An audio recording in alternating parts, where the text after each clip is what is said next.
Ah, yes, the seed that lies beneath the snow in the springtime becomes the rose.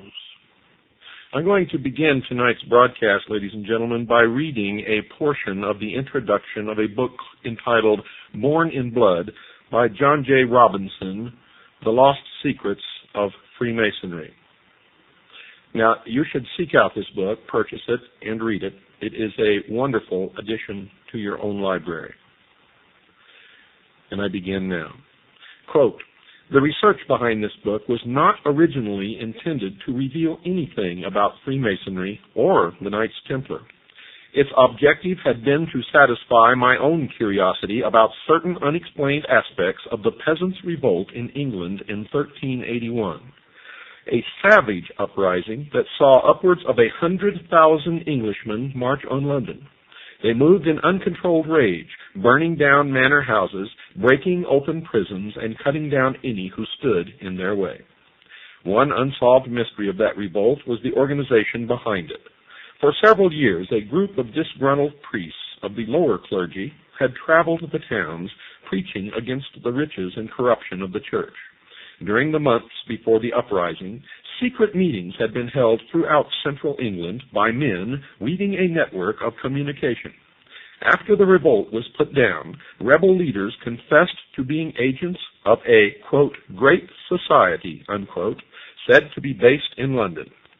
So very little is known of that alleged organization that several scholars have solved the mystery simply by deciding that no such secret society ever existed. Another mystery was the concentrated and especially vicious attacks on the religious order of the Knights Hospitaller of St. John, now known as the Knights of Malta. Not only did the rebels seek out their properties for vandalism and fire, but their prior was dragged from the Tower of London to have his head struck off and placed on London Bridge to the delight of the cheering mob. There was no question that the ferocity unleashed on the crusading Hospitallers had a purpose behind it. One captured rebel leader, when asked the reasons for the revolt, said, quote, first and above all, the destruction of the Hospitallers, unquote. What kind of secret society could have had that special hatred as one of its primary purposes? A desire for vengeance against the Hospitallers was easy to identify in the rival crusading order of the Knights of the Temple of Solomon in Jerusalem. The problem was that those Knights Templar had been completely suppressed almost 70 years before the Peasants' Revolt, following several years during which the Templars had been imprisoned, tortured, and burned at the stake. After issuing the decree that put an end to the Templar order, Pope Clement V had directed that all of the extensive properties of the Templars should be given to the Hospitallers. Could a Templar desire for revenge actually have survived underground for 3 generations? There was no incontrovertible proof, yet the only evidence suggests the existence of just one secret society in 14th century England. Just one. The society that was or would become the Order of Free and Accepted Masons. There appeared to be no connection, however, between the revolt and Freemasonry, except for the name or title of its leader. He occupied the center stage of English history for just 8 days, and nothing is known of him except that he was the supreme commander of the rebellion. He was called Walter the Tyler, and it seemed at first to be mere coincidence that he bore the title of the enforcement officer of the Masonic Lodge. In Freemasonry, the Tyler, who must be a master mason, is the sentry, the sergeant at arms, and the officer who screens the credentials of visitors who seek entrance to the lodge. In remembrance of an earlier, more dangerous time, his post is just outside the door of the lodge room, where he stands with a drawn sword in his hand even to this day. I was aware that there had been many attempts in the past to link the Freemasons with the Knights Templar, but never with success. The fragile evidence advanced by proponents of that connection had never held up, sometimes because it was based on wild speculation, and at least once because it had been based on a deliberate forgery. But despite the failures to establish that link, it just will not go away, and the time-shrouded belief in some relationship between the two orders remains as one of the more durable legends of Freemasonry. That is entirely appropriate, because all of the various theories of the origins of Freemasonry are legendary. Not one of them is supported by any universally accepted evidence. Here I break from reading from the introduction of the book and interject a comment here. There was never any universally accepted evidence until you hear what you're going to hear tonight, produced by John Galt, an agent of the Citizens Agency for Joint Intelligence. The connection, dear listeners, is in the genealogy of the families of the elite.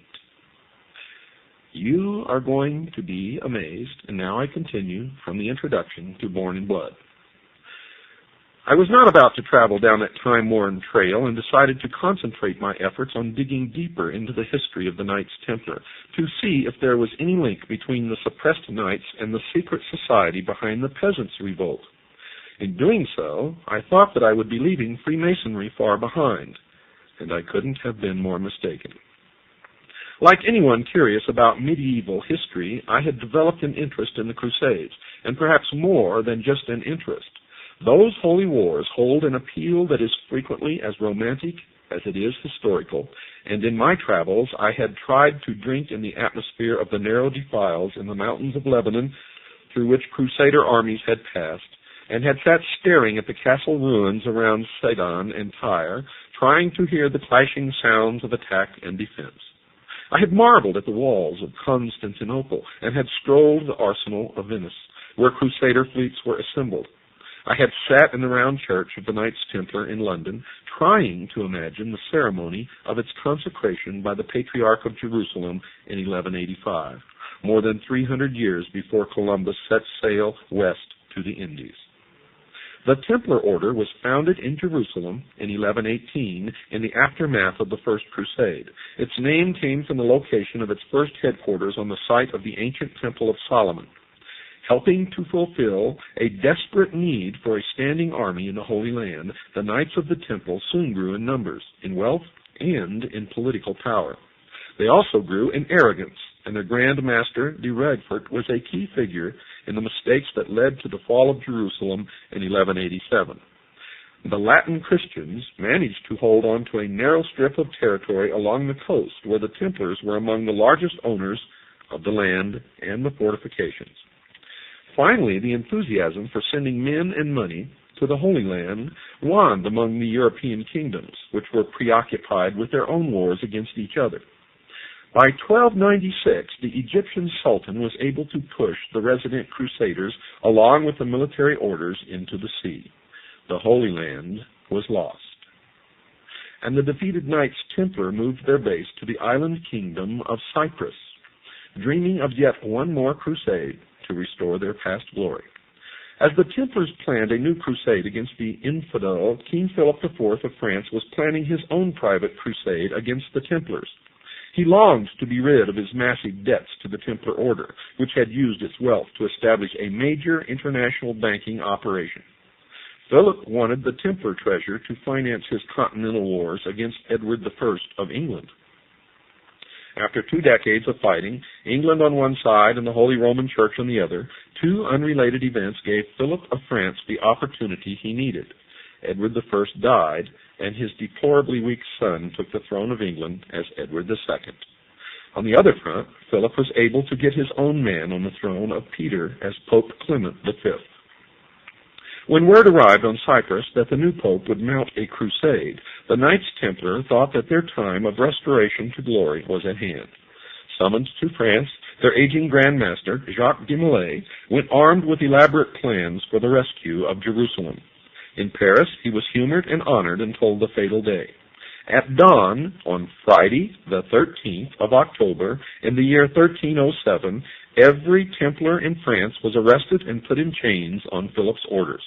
Their hideous torture for confessions of heresy began immediately. When the Pope's orders to arrest the Templars arrived at the English court, young Edward II took no action at all. He protested to the pontiff that the Templars were innocent. Only after the Pope issued a formal bull on November the 22nd in the year 1307 was the English king forced to act. In January, in the year 1308, Edward finally issued orders for the arrest of the Knights Templar in England, but the 3 months of warning had been put to good use. Many of the Templars had gone underground, while some of those arrested managed to escape. Their treasure, their jeweled reliquaries, even the bulk of their records had totally disappeared. In Scotland, the papal order was not even published. Under those conditions, England, and especially Scotland, became targeted havens for fugitive Templars from continental Europe, and the efficiency of their concealment spoke to some assistance from outside or from each other.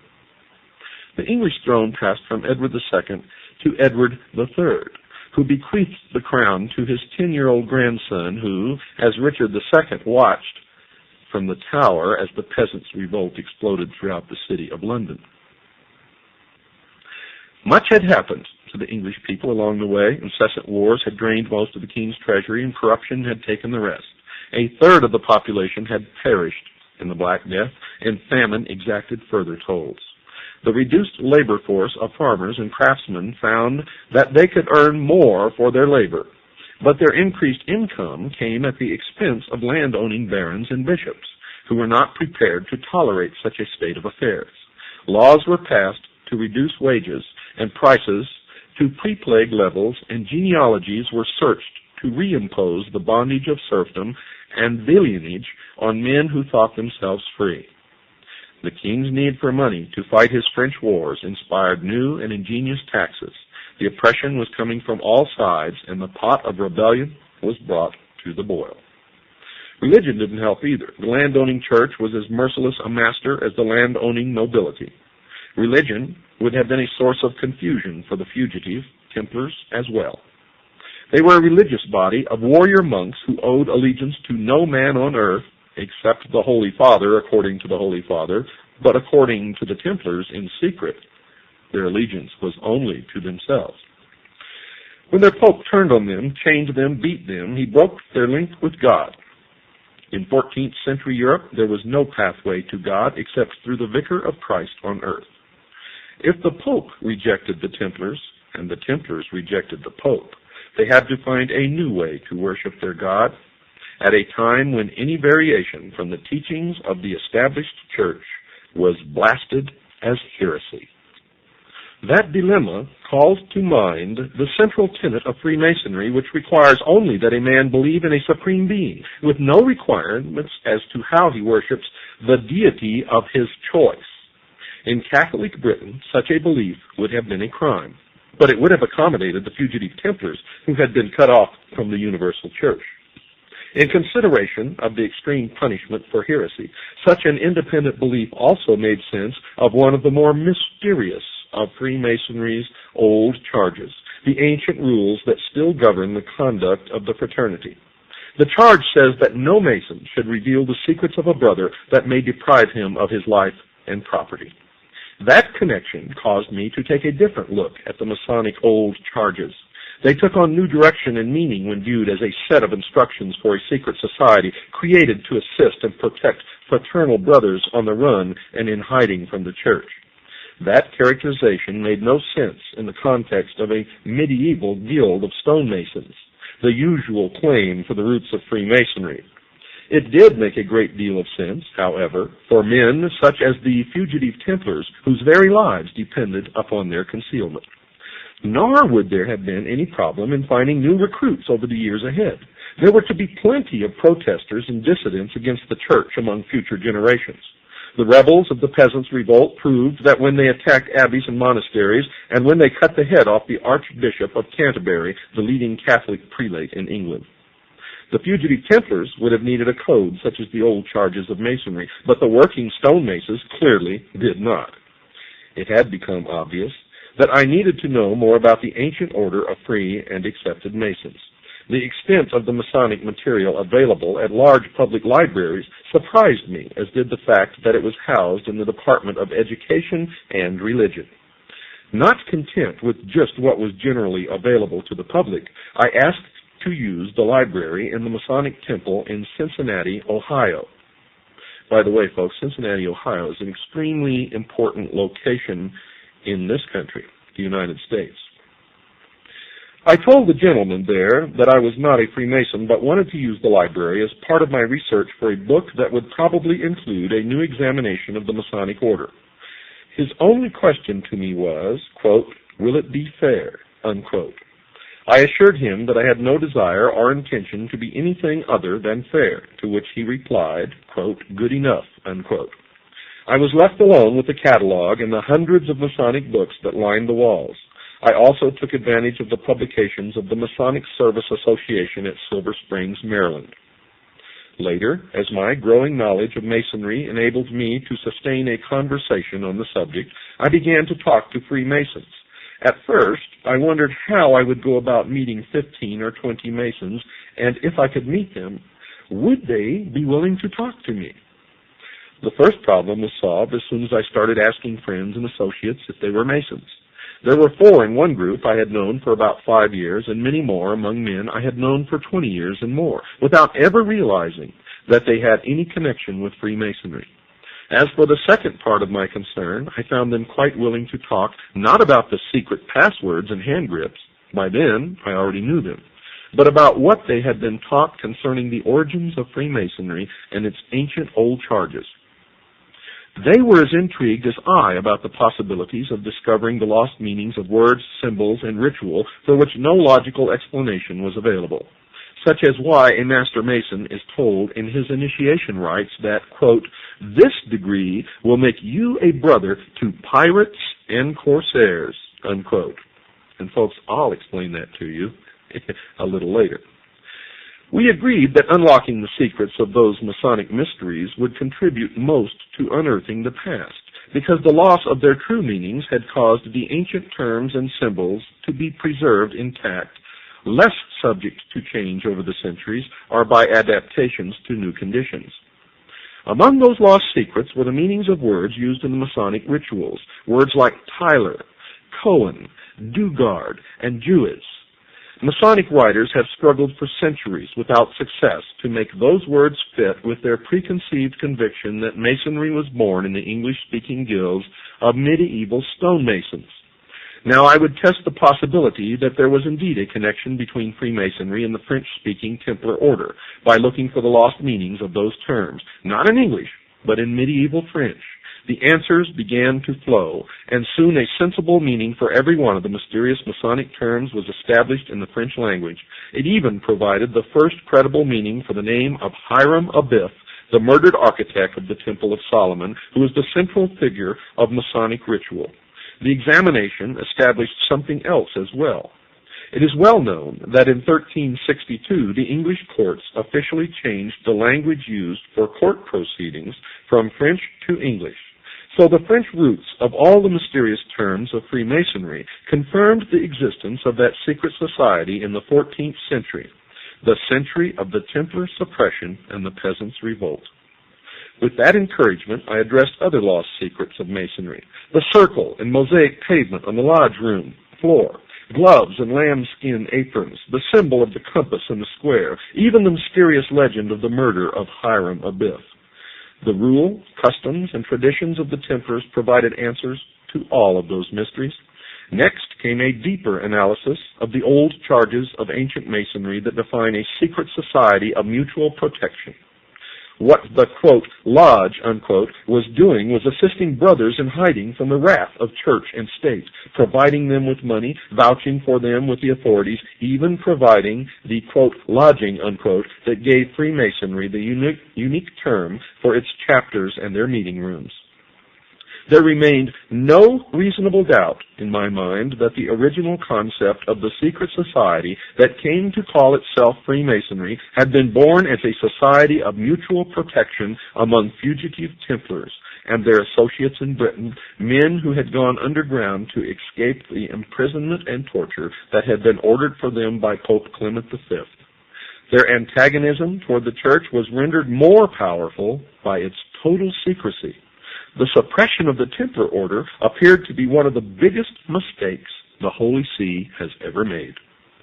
In return, Freemasonry has been the target of more angry papal bulls and encyclicals than any other secular organization in Christian history. Those condemnations began just a few years after Masonry revealed itself in 1717 and grew in intensity, culminating in the bull Humanum Genus, promulgated by Pope Leo XIII in 1884. In it, the Masons are accused of espousing religious freedom, the separation of church and state, the education of children by laymen, and the extraordinary crime of believing that people have the right to make their own laws and to elect their own government. Quote, according to the new principles of liberty, unquote. You see, folks, and this is an aside, all of our forefathers who established this country were Freemasons, and their intent is spelled out in Latin on the reverse of the Great Seal of the United States of America, where it plainly says, Novus Ordo Seclorum, the New World Order. And I will interpret all of the meaning of the symbols on that Great Seal according to their true meaning, and not the meaning that you will read in certain disinformation books written by Freemasons to steer you down the wrong road. Such concepts are identified along with the Masons as part of the kingdom of Satan. The document not only defines the concerns of the Catholic Church about Freemasonry at that time, but in the negative, so clearly defines what Freemasons believe that I have included the complete text of that papal bull as an appendix to this book, and I urge you all to get this book and read it. Finally, it should be added that the events described here were part of a great watershed of Western history. The feudal age was coming to a close. Land and the peasant labor on it had lost its role as the sole source of wealth. Merchant families banded into guilds and took over whole towns with charters as municipal corporations. Commerce led to banking and investment, and towns became power centers to rival the nobility in wealth and influence. The universal church, which had fought for a position of supremacy in a feudal context, was slow to accept changes that might affect that supremacy. Any material disagreement with the church was called heresy, the most heinous crime under heaven. The heretic not only deserves death, but the most painful death imaginable. Some dissidents run for the woods and hide, while others organize. In the case of the fugitive Knights Templar, the organization already existed. They possessed a rich tradition of secret operations that had been raised to the highest level through their association with the intricacies of Byzantine politics, the secret ritual of the assassins and the Rashaniya, and the intrigues of the Muslim courts, which they met alternately on the battlefield or at the conference table. The church, in its bloody rejection of protest and change, provided them with a river of recruits that flowed for centuries. More than 600 years have passed since the suppression of the Knights Templar, but their heritage lives on in the largest fraternal organization ever known. And so the story of those tortured crusading knights, of the savagery of the peasants' revolt, and of the lost secrets of Freemasonry becomes the story of the most successful secret society in the history of the world. I've got to take a break, folks. Don't go away. I'll be right back after this very short pause.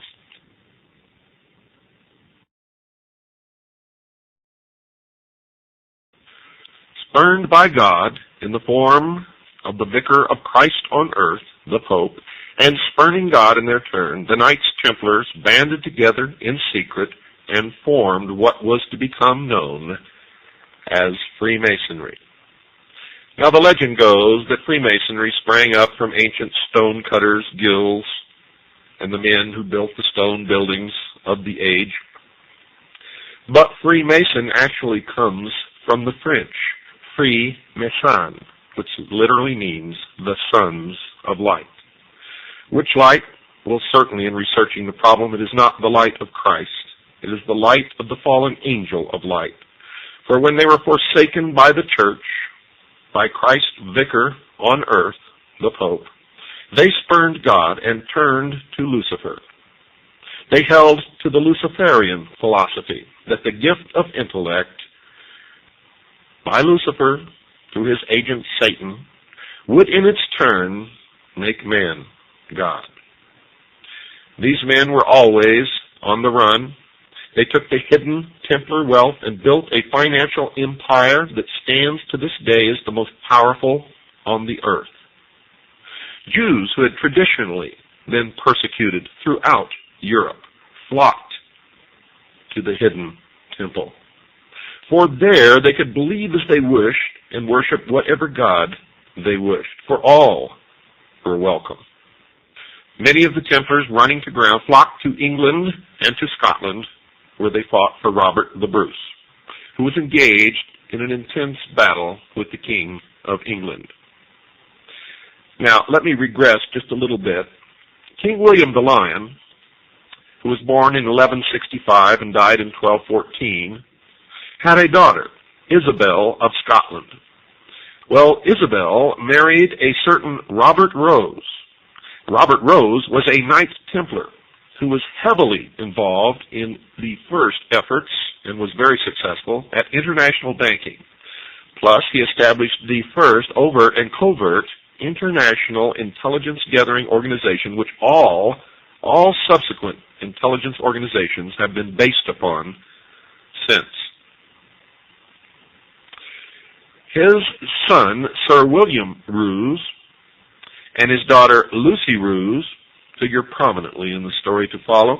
Lucy married Sir Robert Plumpton. They sired 2 children, Sir William Plumpton and Alice Plumpton. During this period of time, this family, as the Knights Templar were going to ground, and the male progeny of this family always followed their father's footsteps and entered into the order. They established, in secret, the Scottish Rite of Freemasonry, and may have had a significant role in the establishment, for intelligence reasons, of the order known as the Ancient Order of the Rose and Cross. Now, Alice Plumpton married Sir John Boteler. They gave birth to a daughter, Alice Boteler, who then married John Gerard, who had a child, Constance, who married Sir Alex Standish.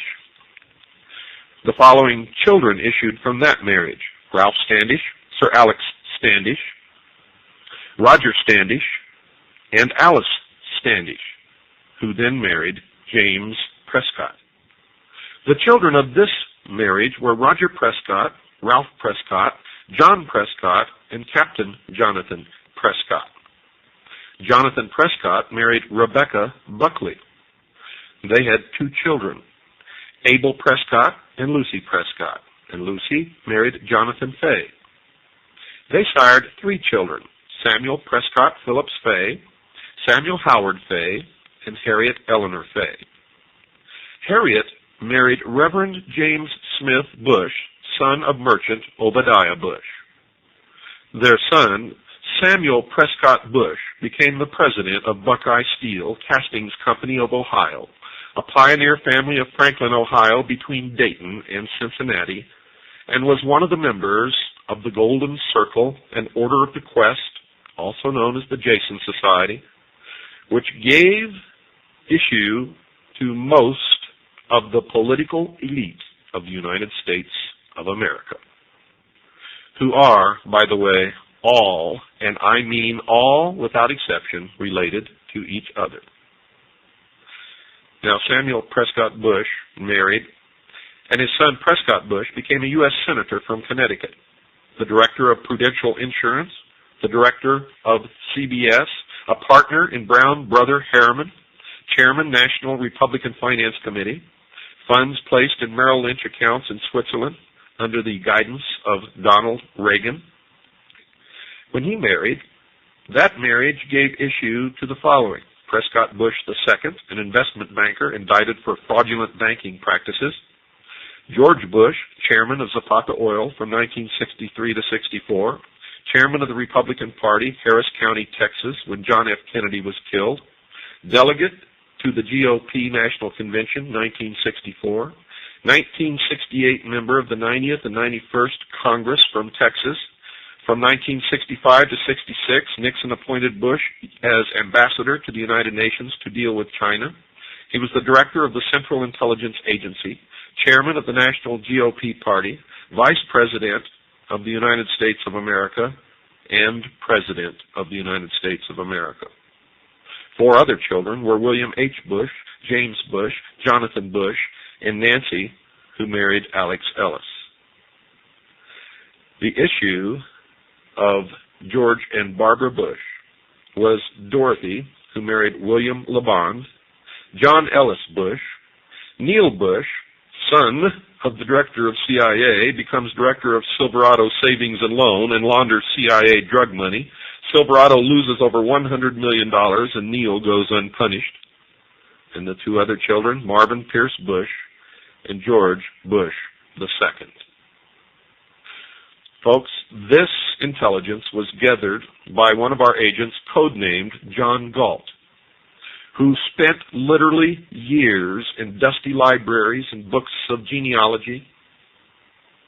And I'm not going to tell you which libraries or how he arrived at this information, but it has been checked. It is absolutely accurate, and this is just one portion of the pedigree of George Bush, who's literally related to most of the royal families of Europe.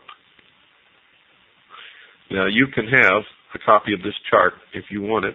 I'll tell you how to get it later, so have your pencils and paper ready. And I'm going to tell you exactly where the money goes. 1/2 of the money goes to help pay for the airtime here. The other half goes to our agent, John Galt, to pay for the years of toil in dusty library books that nobody ever looks in, tracing genealogy. And folks, this is only one of the charts that he has furnished to us, along with other agents of the Citizens Agency for Joint Intelligence who are engaged in the exact same research. And we have found that our most productive connections of the secret societies, the royal families, and what's happening in the world today is through genealogy. We have found a direct connection between the Peasants' Rebellion in England, the French Revolution, the Ronald Reagan and George Bush political campaign, and the George Bush political campaign. As far as the Peasants' Rebellion goes, the Encyclopedia Britannica calls it a, quote, curiously spontaneous rebellion. Barbara Tushman, in her 14th century history, A Distant Mirror, said that the rebellion spread, quote, with some evidence of planning. Winston Churchill went even further. In his work, The Birth of Britain, he wrote, quote, throughout the summer of 1381, there was a general ferment. Beneath it all lay organization. Agents moved around the villages of central England in touch with a, quote, great society, unquote, which was said to meet in London. The spark of rebellion was being fanned vigorously, and finally the signal was given. Even though he had been arrested, excommunicated, and even now was a prisoner in the ecclesiastic prison at Maidstone in Kent, letters went out from priest John Ball and from other priests who followed him. Clerics were then the only literate class, so letters must have been received by local priests and were obviously intended to be shared with or read aloud to others. They all contained a signal to act now, which could put to rest the concept that the rebellion was simply a spontaneous convulsion of frustration that just happened to affect 100,000 Englishmen all at the same time. This from a letter from John Ball.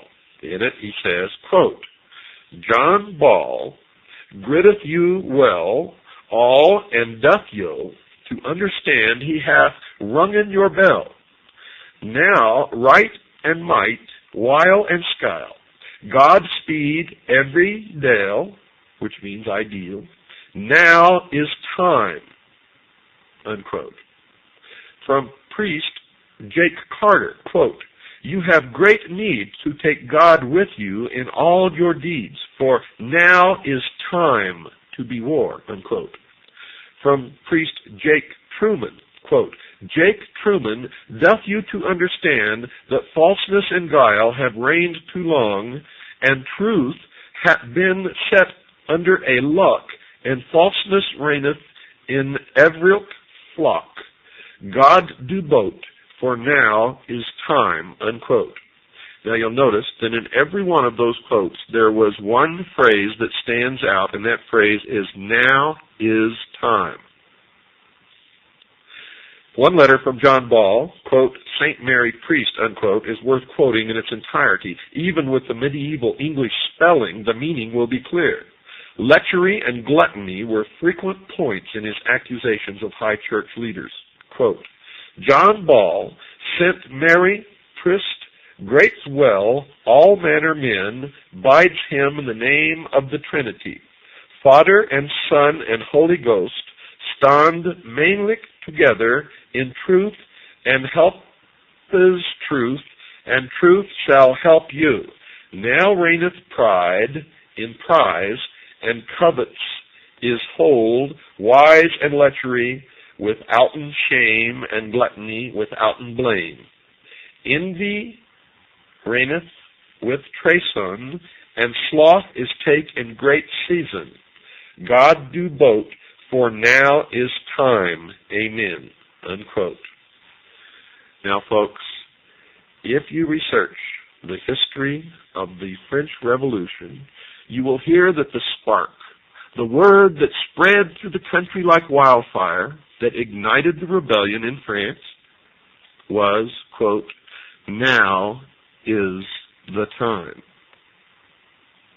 Literally the same phrase. Some say that in the American Revolution the same phrase was heard, and we find mention of it in several texts, but not like it was heard in the Peasants' Revolt in England, and not like it was heard in the French Revolution. But it was heard again in modern times. It was the campaign slogan of the Bush-Reagan campaign and was used again in the Bush campaign. Now is the time. Now is the time. One famous photograph, staged by George Bush and selected by George Bush for publication in Life magazine, shows him lying in bed holding the pyramid with the capstone in place, signaling to Masons, Freemasons, and members, the priests of the mystery schools around the world, that he is the one who will bring into fruition their ages, centuries, millennia-old dream of the New World Order. In our search for the Templars, we have followed them right to their gravestones. And on some of their gravestones, it shows a knight leaning back, reclining, with his feet resting upon a dog, denoting that he is the master.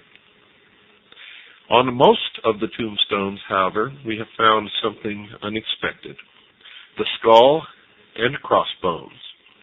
Now, when the Knights Templars were persecuted, the fleet, they had vast fleets, an entire navy, disappeared. And no one, at least no one in the establishment historian group, claims to know where they went. But we have found them, folks. They became the pirates and hoisted their symbol of the skull and bones to the yardarm. They became the vast fleet of pirates who roamed the seas of the world and terrorized nations, navies, and merchantmen. And thus arose, from the initiation rites of the Templars, the initiatory rites of crossing the equator, the international date line, and others, and accounts for the brotherhood amongst the pirates of the world, even to establishing seaports that they owned and operated and where they could always find safety. Those on the land established what they called the Brotherhood of Death. Chapters were formed throughout the world. George Bush was initiated in the crypt, or what is known as the tomb, at Yale, into the Brotherhood of Death, also known as the Russell Trust, also known as the Skull and Bones. The research of many people have revealed what the interior of the crypt, or what is known as the tomb at Yale, the fraternity house of the Bonesmen, contains. And Anthony C. Sutton, in his monumental work, America's Secret Establishment, all about the Skull and Bones, and one other who wrote a magazine article and published it, revealed the initiation ceremony, revealed that swastikas were found inside the tomb, revealed that the altar is a pile of bones, and that the secret ceremony that George Bush underwent during his initiation was thus. On the day of his initiation, George Bush was conducted through a long, dark passage into an immense hall draped with black. He was able to see by the faint light of sepulchral lamps corpses in their shrouds. The altar, built of human skeletons, stood in the center. Ghostly forms moved through the hall, leaving behind them a foul odor. At length, 2 men dressed as specters appeared and tied a pink band of ribbon smeared with blood around his forehead. Upon this was an image of the Lady of Loretto.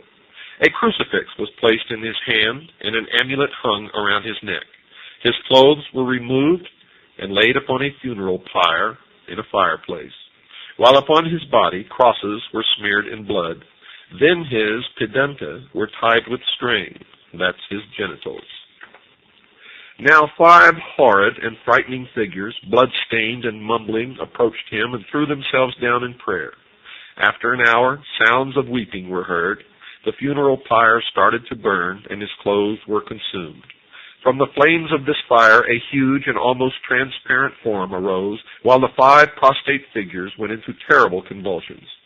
Now came the voice of an invisible hierophant, booming from somewhere below as George Bush lay in a coffin naked. The words were those of these oaths which the candidate had to repeat.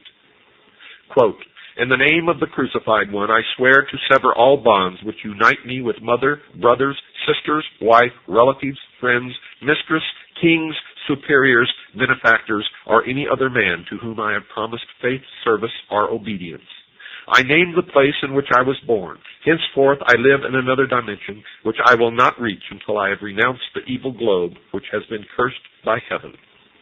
From now onwards I shall reveal to my new chief all that I have heard or found out, and I shall also seek out and observe things which might otherwise have escaped me. I honor the Aqua Tofana. It is a quick and essential medium of removing from the earth, through death or robbing them of their wits, of those who oppose truth and those who try to take it from our hands. I shall avoid Spain, Naples, and all other accursed lands, and I shall avoid the temptation to betray what I now have heard. Lightning will not strike as rapidly as the dagger, which will reach me wherever I may be, should I betray my initiation." Unquote. Now a candelabrum bearing 7 black candles is placed before the candidate, and also a bowl containing what is supposed to be human blood. He washes himself in the blood and drinks a quantity of it. The string around his genitalia is removed. He is placed in a bath to undergo complete ablution. After this, he eats a meal composed of vegetables. At this time, he is given his new name, by which he will be known to all of the others in the order, the Brotherhood of Death. And with the completion of his initiation, George Bush joined all of the male members of his family in a long line of ancestry, traced from Robert Roos to the modern day. He took his place in the order, the Knights Templar, Freemasonry, and has worked diligently to fulfill his role in the completion of the plan, the great work, the formation of the New World Order, the one world totalitarian socialist state, the destruction of all existing nation states, all existing religions, and enslavement of the mob. The very highest degrees of the order show that the rationalism and materialism of the thinkers who developed it were determined to stamp out belief in religion. God and any faith in a deity, the initiate was told, were human inventions and had no real meaning. Subsequently, this was developed further, and the member who arrived at the highest position, that of Rex or king, learned that he was now equal to a king and that all men were capable of equal advancement. Hence the need for kings over ordinary mortals was an illusion, and at the highest rank the title of Rex Mundi, or King of the World, is assumed.